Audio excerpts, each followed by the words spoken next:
Okay, in this video, we're going to use the quick search to find the pKa of phenol in dimethyl sulfoxide. And we're going to be coupling this to the query builder and using quick search as our gateway to the query builder.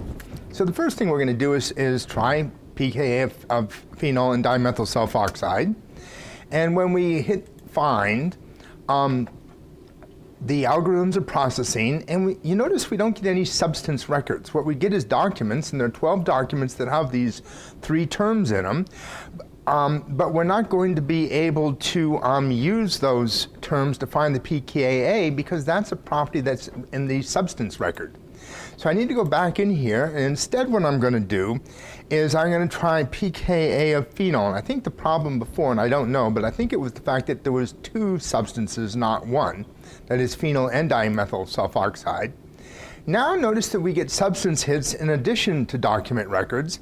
And if I go in Editing Query Builder, Reaxys has recognized that, that phenol is a substance, a chemical, and the dissociation exponent is in a field, and it's given us a value that we can use to find this, okay?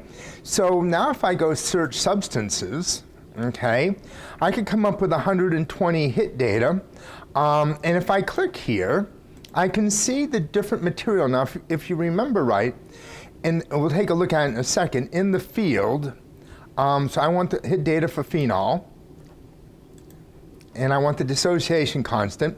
We had these different fields in the query builder. We'll look at them again in a second, but we have dissociation exponent, the group, the solvent, and I see here I have dimethyl sulfoxide.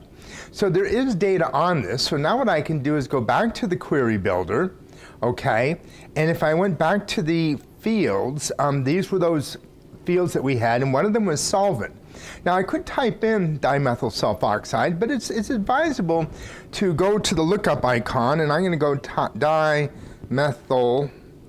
and I'm going to hit a space. And notice now I have dimethyl sulfoxide as 2 words, and I also have dimethyl sulfoxide as 1 word. Now these are all of the compounds that have dimethyl sulfoxide as a solvent, and so there's more hits here than would be for just phenol.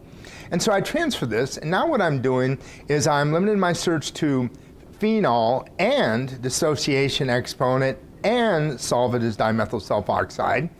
Now I can go search substances, okay, and I'm coming up with 17 hits, okay. I can take a quick look at my data, and every one of these has either dimethyl sulfoxide or water and dimethyl sulfoxide.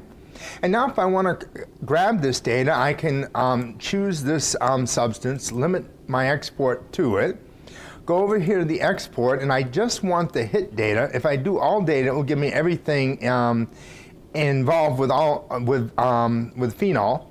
And now if I hit export, and this shouldn't take too long because it's a small query. Okay, and it's ready, and I do a download. And now I can, I open this up as a PDF. Let me back up 1 second here. I can open this as a PDF.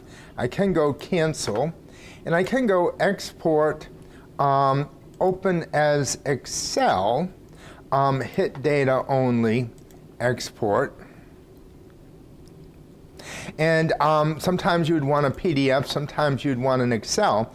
But the advantage of the Excel sheet is here is my, okay, I want to accept this. Here are my dissociation constants.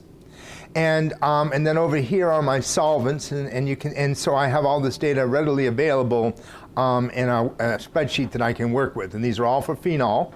And I have other material information too, like the temperature, the method, and we even have the source, so I could link to the source and acquire the original source of the information.